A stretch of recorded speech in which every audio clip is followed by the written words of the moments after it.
Hey, good morning. Yes, it is. It is Friday. That's the end of the week, right? Today is June 20th. And what's the topic going to be today? It's when to start that new business. I know we've talked about this before, but I see where one of you in the comments said, what if you're afraid to start for fear with the family? So I'll give you my honest opinion. Stay tuned.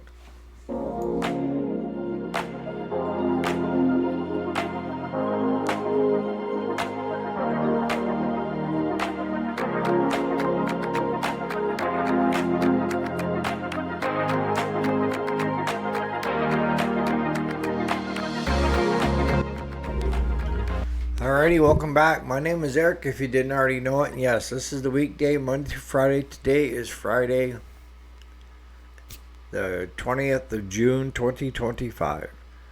So, what are we going to be talking about today when jumping into a business? I don't care if it's small engine repair, tractor repair, automotive repair, the list goes on.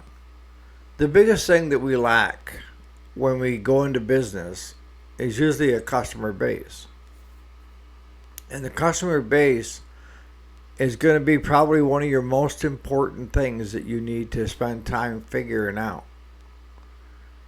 I've seen businesses that would just come right into town, take a building, redo it, put brand new lawnmowers out front, brand new shop, lifts, everything, and then hope for the best.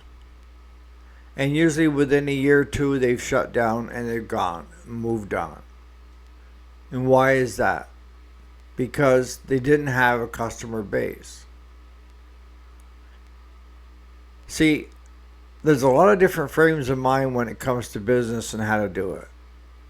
I'm not the only one that, I think my way is the right way, but it's not the only way you can do it, right? My way is if you spend time nights and weekends working on your stuff, your family stuff, and then gradually expanding that out into the community. And what you're doing is you're not only getting really good experience in how to fix stuff, because you're going to find out whether you like it or you don't like it, and if the freaking thing even runs after you're done with it. That's the common goal, right? Is to have it running the way it should be running. And also, you need to learn while you're doing this, when do you say uncle?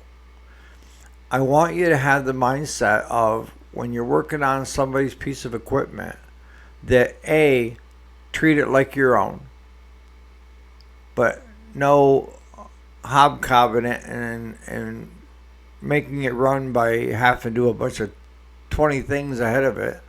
I don't mean it that way. I mean, it's your own machine that I want you to treat it like your own when it comes to how much you're willing to put into it. Two, that leads into it. Keep in mind how much, and even though you're doing it nights and weekends, I want you to still keep track of your hours that you spend on a unit. I don't think you should pay that person or have that person pay you by the hour based on how long you've been doing it if you're still in the learning phase. Because what could take you 2 hours could take a seasoned mechanic half an hour. So I want you to keep in mind not only that, but also that where is the halfway point on getting a brand new unit. And then I want you to think about how much money would you put into it if it was your own. And that's an important gauge when it comes to fixing stuff in the shop. My bar is a lot lower than most of my customers. So for most of my customers, if I stay below my bar, go ahead and fix it. They're going to be happy. I do have some customers that are even more penny pitchers, and they have a fit if it goes over a certain amount. So if I know it's going to go over that certain amount, or even the ones that start getting close to my bar, I'm calling the customer. And why am I calling the customer? Because I want it to be their decision, keeping them informed, and having it be their decision And so when it comes time to present the bill, you're both on the same page that, yeah, this is where you were, and they said go ahead, so here's the bill. And the customer at that point is not going to have a tissy fit because they were part of the process, right? And that's teaching you customer service. You know, you can have good customer service, mediocre customer service, or bad customer service. You get to choose. But for me, in my shop, our customers are the most important things in there. It's not the equipment to work on. It's not the mechanics. It's not the employees. The customers are the most important people there.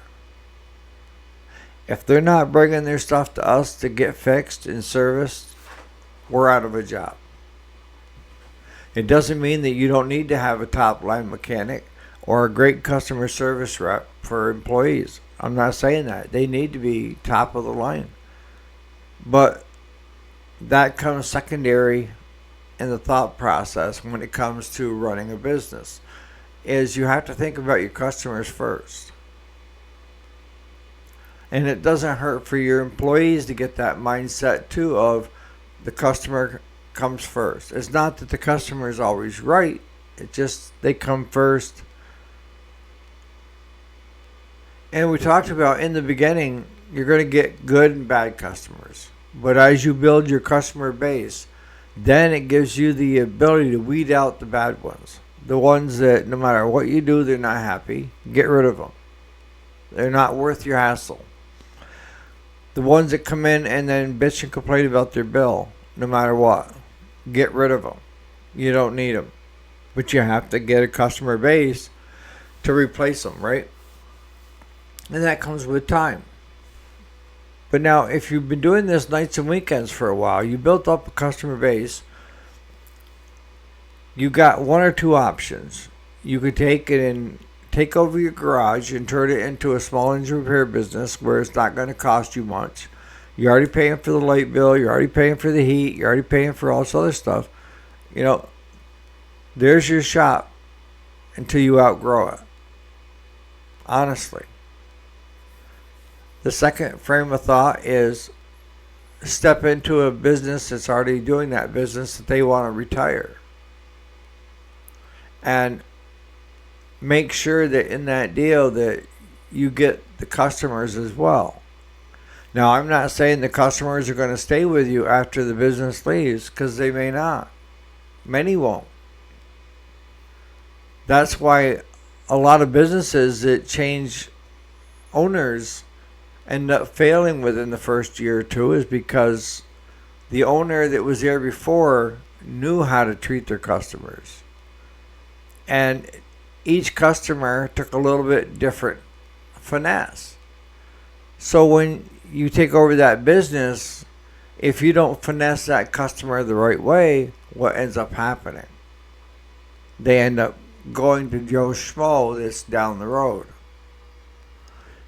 So my recommendation, if you're going to buy a business from another person, see if you can't keep them on as an employee for a year, to help you interact with the customer, watch them interact with the customer, have them introduce you to them, and then it's a smoother transition than just jumping in heads first and hitting the rock. If that's understandable. But the key is to get your customer base to the point of where it's keeping you busy all the time. That's everybody's goal at running a repair shop, right? Is to remain busy, to keep the money flowing. And if you don't have a good customer base, it's not going to happen. The other thing is keeping your eye on the prize. And what do I mean by that? I mean that you need to really watch where you're spending money and how much it's costing you for employees, how much it's costing you for everything, and being realistic and saying, okay, am I making money or am I not making money? You can make $2 million a year gross, but I want to know what your net is. Yeah, your net. That's what the profit is for the business. It doesn't need to be 50% or 100%, but it should be within 10-15%. This shows a profit. And the other thing I would do too is have you not only be the owner but also be the employee. And that's one thing I've stressed over the years to many people is whatever you are not good at, hire somebody to do it. Honestly. For me, payroll and dealing with all the stuff that comes with that, I found a great gal in town that does a wonderful job, has done a wonderful job for us for years, and she stays up on it because she has like 100 plus clients. And she does all my quarterlies, yearlies, weeklies, she handles it and takes care of it. And the second part is by having you be an employee on the books, you're also paying in Social Security, Medicare, and all the other stuff, right? So that when you get up to the bright age of 62, 65, they keep trying to raise it, that you'll also have paid into the system. And that way you can draw from the system. If that makes any sense.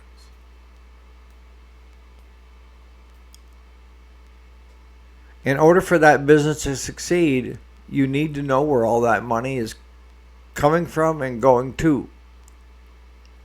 And are there ways that you can trim the budget where, a lot of waste that you can kind of put your hands on and stop? But yeah, I get a lot of people that will sit there and try to grandstand themselves on how great a business person they are. But when it comes right down to what their net was after all their expenses and stuff, it borderlines on a loss. Really. You could have the prettiest shop and have sales up the yin yang, but if you're not controlling the costs in your shop, you're going to go backwards. And then you're going to sit there shaking your head at the end of the year when they do a year end and you do your taxes, and you're like, what the hey, right? So that's another important aspect. But the biggest thing that I want to convey to you guys that are working and the family members, you got kids, wife, husband, what have you, is they're relying on your income from where you're working. And just to step out there in the cold is very scary. And by doing it the way I suggest, nights and weekends, buying up a business is doing really well, and having that owner stay on as an employee will get you long term. And it may be, doing nights and weekends and then buying this business out and keeping this person on, but keep him on as the letterhead, and you work part-time on your days off and weekends and stuff like that with him until you can honestly make that leap. Because I can tell you by taking him on for an employee that's going to add that much more that's going to come out of the budget, right? If you're also trying to get an income for being there. But I want you to spend as much time as you can with him. Listen, shut up, and let him teach you. If he's doing well at what he's been doing for a lot of years, listen to him. He's going to give you some great advice. If you're cocky and you think you're the owner and you're going to tell everybody what to do, you're probably going to fail. You are. If you can't listen to your employees when they're trying to explain to you stuff that they may have good ideas with or help, your employees are going to make or break you. Seriously. If you treat your employees like shit, you're going to get it right back. They're not going to do quality work. They're going to be pissed and moaning all the time in the shop. If you treat your employees good, They will try to find ways to save you money, try to get more business in the shop, try to get stuff in and out quickly. What would you rather have? And the best thing that keeps me in check is, how would I want to be treated? I treat other people the way I would hope they would treat me. Simple as that. Are everybody going to treat you the way you hope that they would treat you? No. No. It's not a perfect world. It's a dog eat dog. But the key things I can tell you is to go back through some of my videos. And one of them I'd like to have you watch, if you're taking that next step, is how to partner with the other shops in the area and why it's important. In the beginning, you don't have much to offer them, but you will. And by you helping them, they will be willing to help you. And that might be an overflow of where they have an overflow of work that they can't take on. And if you're friends with them, they'll push it to you. And then when they're kind of on lean times and you're really pumping it out, you can overflow back. That's partners, right? Don't make them enemies and try to compete with them. It's not going to work. They've been doing it for years. They watch people like you come and go and still are still there. So put in the comments what you think. How do you think it's the best time to start? And when is the best time to start? And how do you get into it? I really like to know. So on that note, you guys have a great Friday, and we'll catch you here bright and early Monday morning for the weekday. Enjoy.